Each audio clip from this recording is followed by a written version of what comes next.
Hello and welcome to Guider's Gun Guide. I am Ben Guider, your host.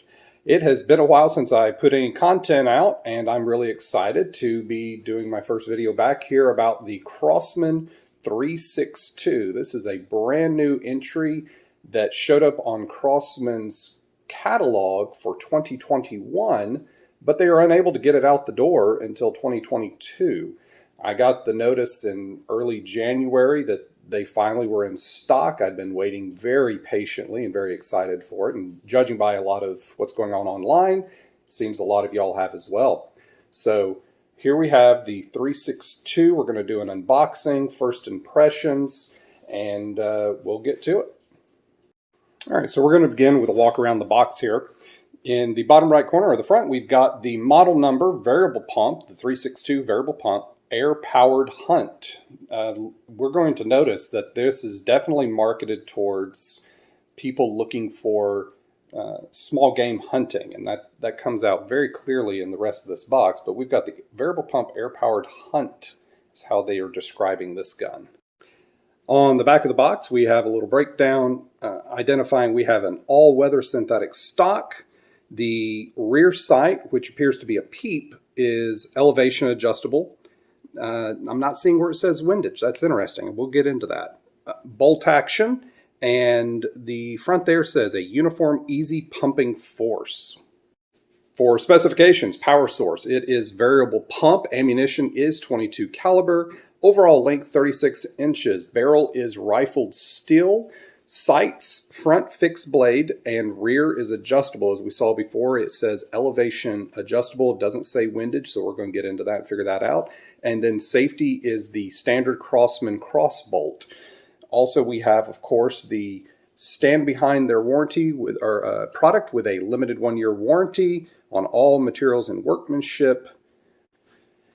And here we have the Crossman Corporation, a Velocity outdoor company. But what I wanted to highlight here, as this is very important to some people, is that this product is made in the USA, but notice that little caveat there with globally sourced components. What that means is maybe the plastic stock is made in another country, okay? Or the bolt or the barrel or whatever the case may be might be made in another country, but all of those products are assembled and built here in the good old US of A. So you are supporting American jobs in some form or fashion here with the purchase of a Crossman product, specifically this one. All right, along the back, we got some more of its marketing. So air-powered hunt, all the way around that nice Crossman target emblem there multiple times. Welcome to Air Power, pump, shoot, repeat. You're going to need lots of pellets, .22 caliber, of course. Super exciting about this gun being .22 caliber.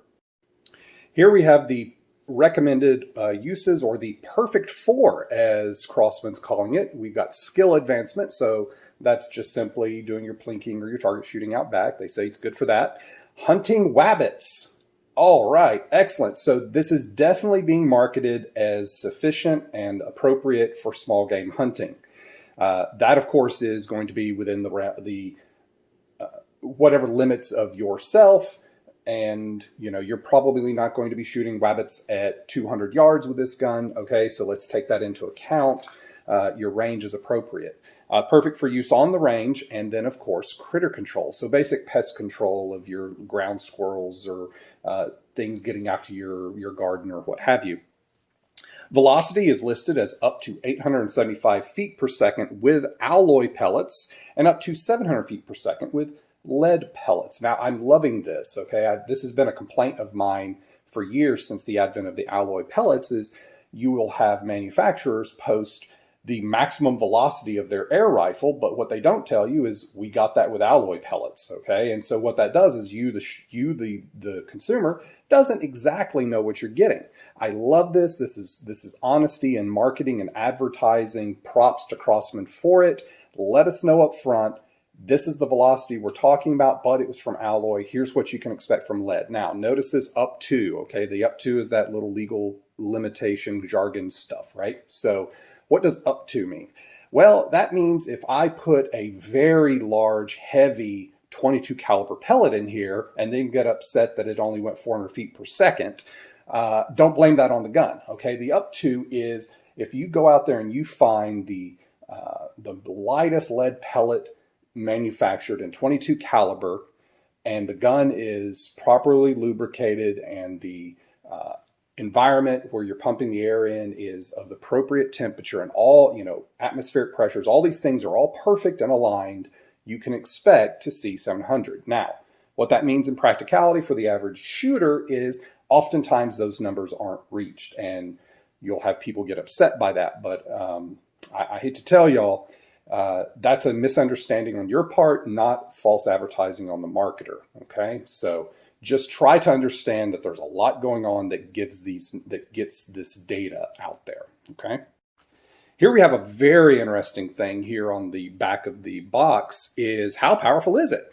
They actually give you some pump numbers to give you an indicator of how powerful this gun is at a given velocity. Now, notice we have 8 pumps up to 875 feet per second. Now, if you remember, that's the speed of the alloy. So we can infer that the 3 pump and 6 pump numbers are also with alloy pellets. So 3 pumps up to 550 feet per second. Let's caveat that with alloy pellets. 6 pumps up to 750 feet per second. Again, caveat with alloy pellets. And I don't know if this is really coming through on the video very well, but the 8 pump is actually, there's a sticker this is actually a sticker that's been put over the box. I'm guessing the box was printed with some data there that was incorrect, and so Crossman called an audible, had to print up some stickers and slap them on there, is my guess, right? I don't know, but that's kind of what it looks like to me. All right, let's get to the unboxing.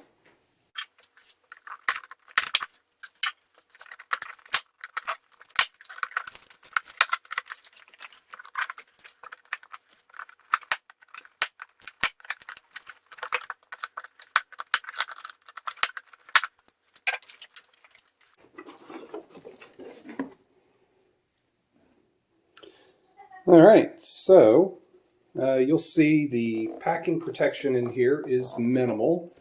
You got a place for the gun to sit. Looks like there's a couple of different slots that they may use, probably because this packing material over here is maybe used in multiple guns. And a little bit of styrofoam to protect the sight. As you can see, doesn't keep it held very well. But it appears to have done its job. It just needed to survive for a bit. Okay, that's it for the box. We have our owner's manual. I'm not going to go through all the warnings, but what I do like to find is the data for pumping. Number 5 here, make sure you use at least 2 pumps, but no more than 8 to prevent pellets from jamming in the barrel after firing.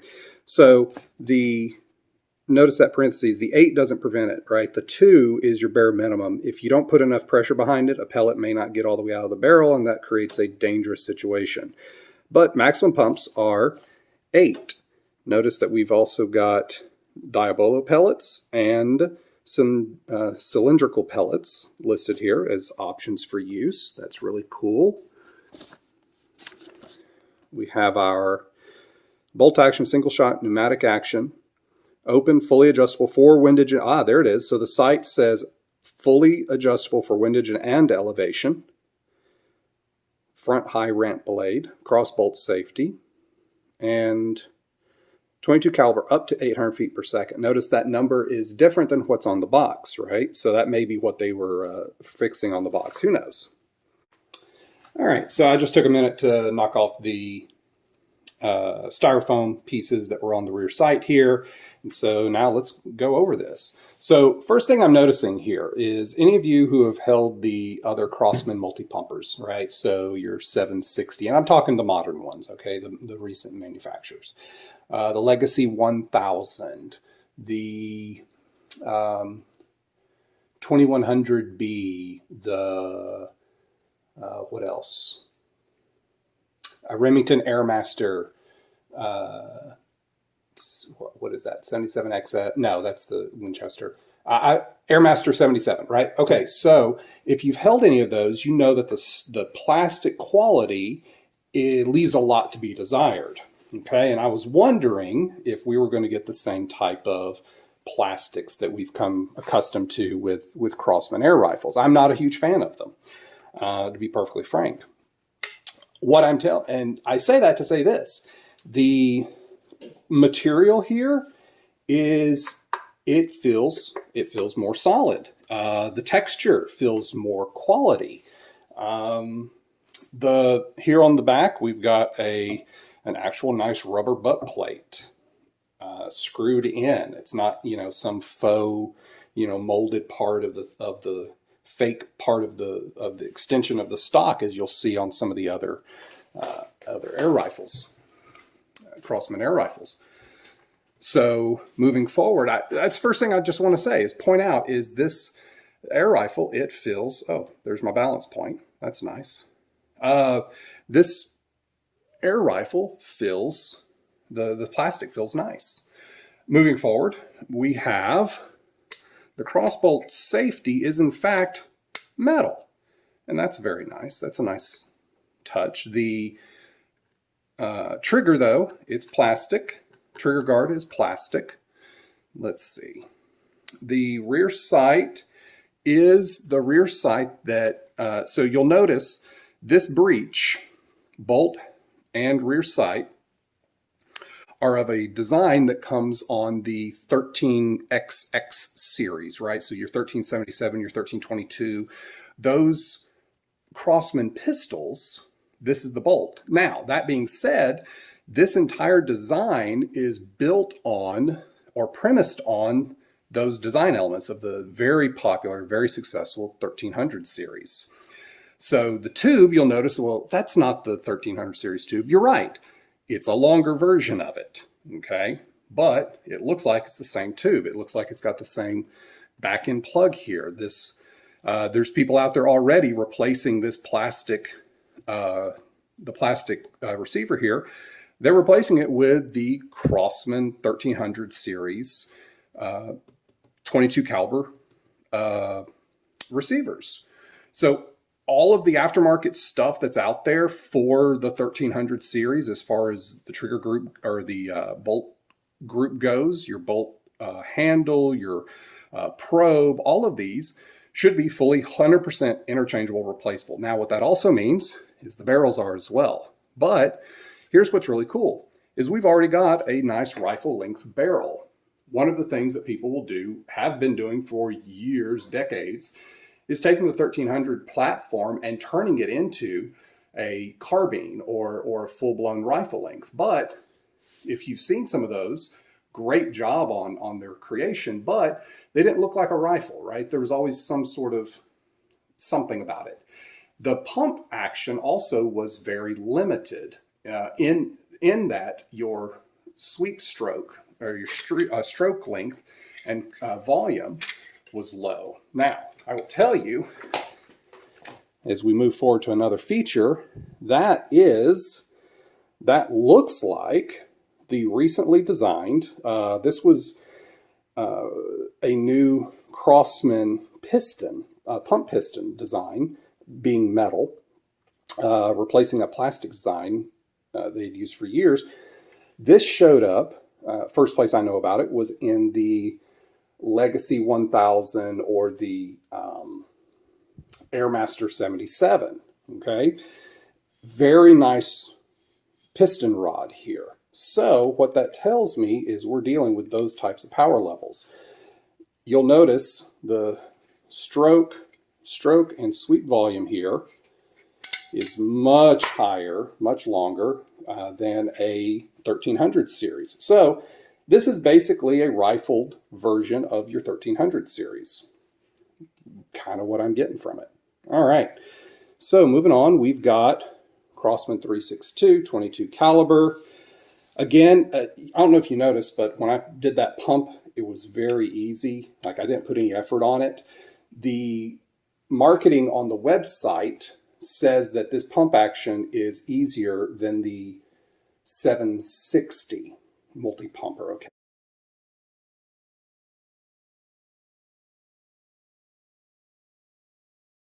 Okay, and that's Crossman's cheaper budget entry level multi-pump, heavily plastic.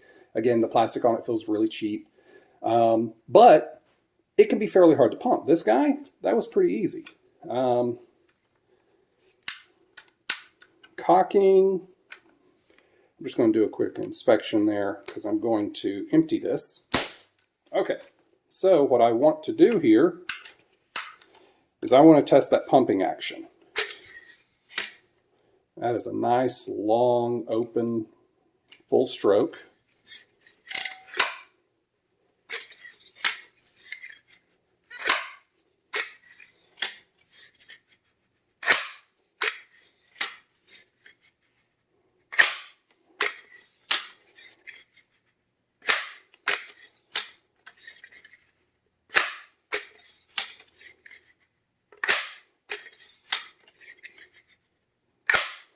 Now, I'm going to tell you the way that I'm holding this to keep this in frame and everything.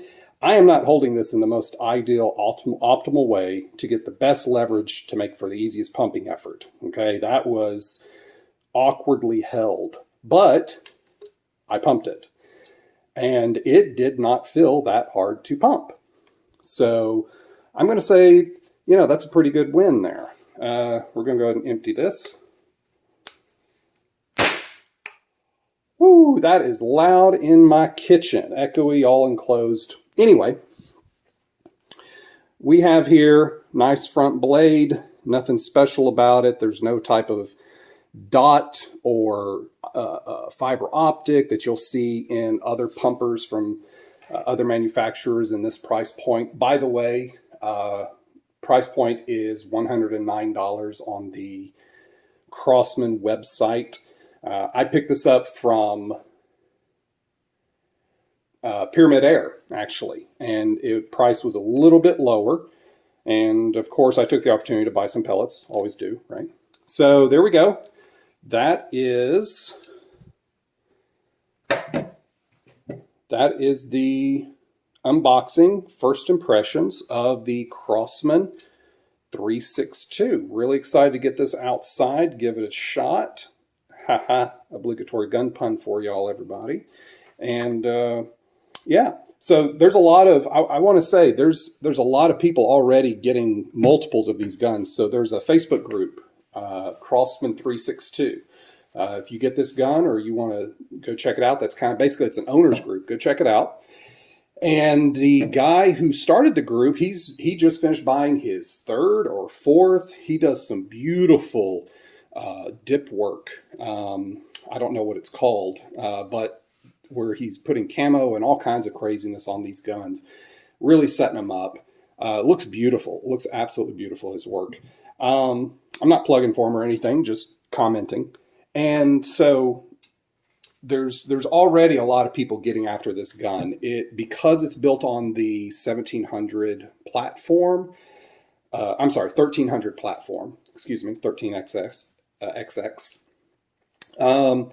There is a lot of mods out there. I'm very excited and I'm interested to get in here, tear this apart, and see if the trigger, sear, all that sort of assembly, if it's the same, if it's interchangeable. Now notice, because we don't have that pistol grip, obviously there's going to be something different here from the 1300 series, but I'm kind of curious if the trigger stuff is interchangeable. Now, I fully expect that the valves are probably very similar or interchangeable. In fact, the valve I expect to be in here is probably similar to the valve that's in the Legacy 1000.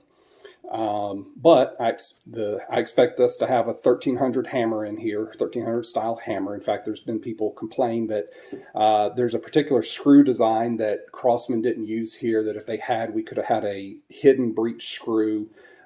Basically, what you end up with is, if that will get into focus, you can, hopefully this comes out good. There's a screw here, and your pellets can sometimes get caught trying to load there.